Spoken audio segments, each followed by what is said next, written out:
Տիկին Ֆարմանյան վերաբերյալ ինչ սպասենք փետրվարի 6-ին, փաստացի որոշումը դատարանը կհրապարակի։ Նախ ինչով եք պայմանավորում այն հանգամանքը, որ այսօր չհրապարակվեց սա մեկ եւ ինչ եք ակնկալ եք սպասել։ Տեխնիկական տեսանկյունից իհարկե եղել են դատական պրակտիկայում դեպքեր, երբ որ դատարանը խորհրդակցել է եւ արագ որոշում է կայացրել, բայց քանի որ այս գործով գիտեք, հա, շատ մեծ բարդություններ կան առաջի օրվանից սկսած եւ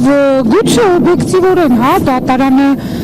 որոշակի հարցեր քննարկելու անհրաժեշտություն ունի։ Ես առիթ եմ ունեցել ասելու, որ եթե փաստաբանները արդարադատության ակնկալիք չունենան, դատարան չեն կարող մտնել, հետեւաբար լիահույս լինենք,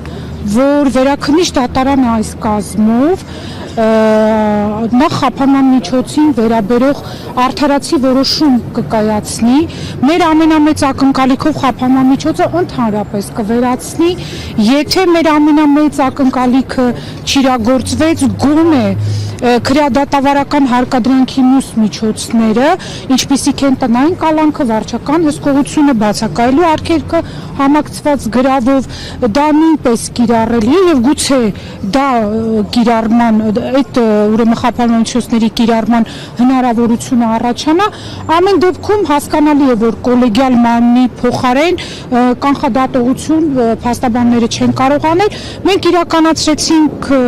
պաշտպանություն ամբողջ ծավալով, հիմա սպասենք դատավորների հերթն է իրական արդարադատություն իրականացնել։ Մեկ վարքյան, Տիկին Ֆարմանյան,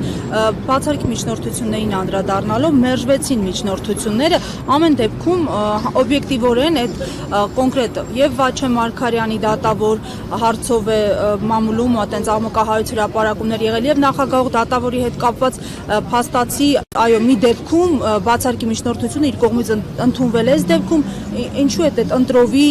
հանգամանքին բախվեցինք եւ ինչու օրինակ այս անգամ այդ որոշումը չկայացվեց։ Նայեք, Միքայել Սրբազանի գործի առաջին օրվանից մենք ընտրովի արդարադատության ճիրաններ ունենք։ Ամեն ինչ ընտրովի է կատարվում եւ դա քաղաքական հետապնդման ամենավառ դրսեւորումն է։ Ինչպես գիտեք, երկրի վարչապետը ուրեմն 2025 թվականի հունիսի 27-ից, երբ որ Սրբազանը արգելանքի վերցրեց, դեռ պետք է, հա, արգելանքի վերցվեր, արդեն իր Facebook-յան էջով սկսել էր իր քաղաքական ճնշումները եւ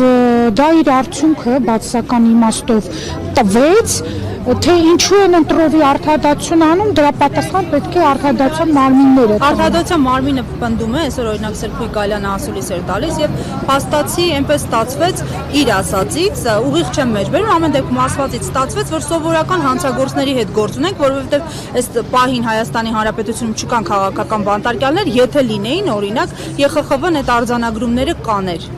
Ես այսօր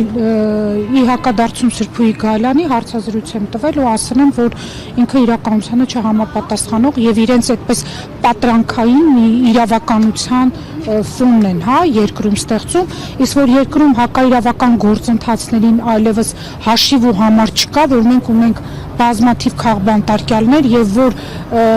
գիտեք նույնիսկ կալանքի դատավորն է նույնը, ինչի մասին է խոսում Տիկին Սրբուհի Գալյանը։ Միքայել Սրբազանի առողջական վիճակի վերաբերյալ խնդրում եմ մեկ